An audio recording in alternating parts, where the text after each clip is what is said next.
So you're ready to train somebody on rap for their first day. We're gonna go over some key tips that can make you a successful trainer. I think everybody has seen this tool before when training rap.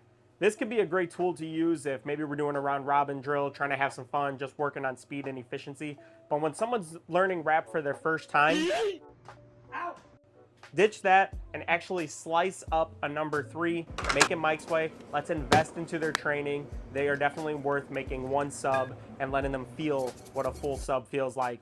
Key tip number 2, slow it down. Here's what I do not want you to do when training. We got our number 3 here. You're going to give it a cut, left hand over, and then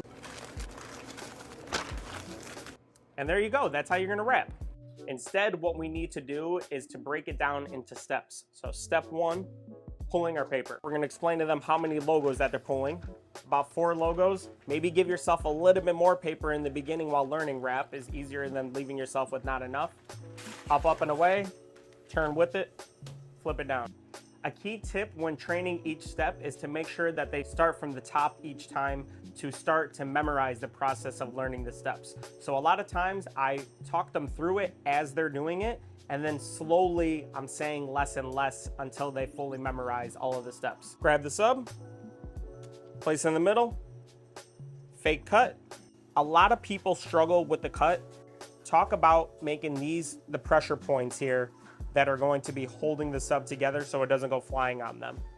And really make sure we're communicating, keeping the thumb above the knife. A really important step here is, again, talking about the why, especially if you're training somebody that has a lot of kitchen background or, you know, a little bit older, used to handling knives. This is by far the most natural way to cut that they're going to want to do. But what I always explain to somebody is the why. It's not necessarily even about them that's learning. It's about eventually, hopefully, the 15-year-old and 16-year-old that they're going to be training down the line. And if they get into a management role, everybody has to be doing it consistently. Everybody has to be leading by example. Left hand over, right hand punch, quarter turn, right end in, left end in. And I'll have them repeat that process as many times as it takes for them to do it perfectly. Sub upside down, sub right side up. So start rolling the sub. It's upside down, sub's right side up, stop there. Make sure you explain if there's extra paper, they don't keep rolling the sub, which is why as they're rapping, I'm always explaining exactly where the sub is, so that way they start to memorize the feeling. And then there's the bag pop. This is an important time to talk about the why. It's the Jersey Mike's finesse. It's the same reason that we slice every piece of meat and cheese fresh to order. What we could do that would be much more efficient when making Italians is to pre-slice 50 in the morning and have them ready so we could just pop them on the sub, maybe like some other people do. We will not. Instead, we take the time to do every piece of meat and cheese fresh. We go a sub above. So the bag pop is the same thing. If I'm wrapping up on the front line and I'm moving quick and getting the paper and bag pop and, you know, next sub coming down the line, another over dramatic part of the show. It's just the Jersey Mike's finesse. It's who we are. We are sub above. If you get them to buy into the full culture of Jersey Mike's and why they are doing something as small as a back pop, it's going to become much easier to train them. Next step is getting the sandwich in the bag and doing the tie. So this is an area that a lot of people struggle with because, again, it's very in the details about the proper way to do it. So you're gonna break it down for them. Sandwich in the bag, right hand stays on the bag, left hand down to the corner, thumbs to the table, hands on the sub, wrap the sub onto the paper, see the logo, one twist, see the logo.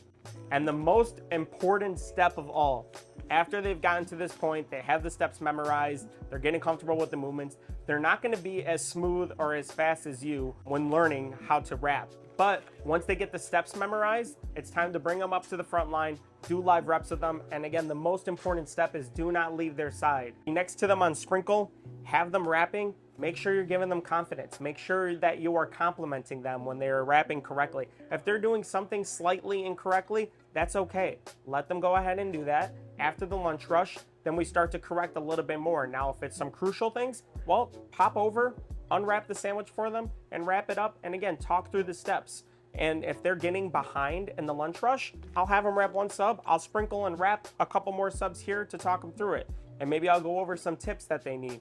Left hand over, right hand punch. I talk through as I'm rapping until they get more and more comfortable with it. But the key thing is to make them feel comfortable, make them feel like they're doing a good job. Let them know that this is a super detail-oriented position, so they're going to hear a lot of feedback. But once you invest the time into the training, it is going to make their performance a lot better in the long run. So please invest the time in the training, be a sub above, and go rap.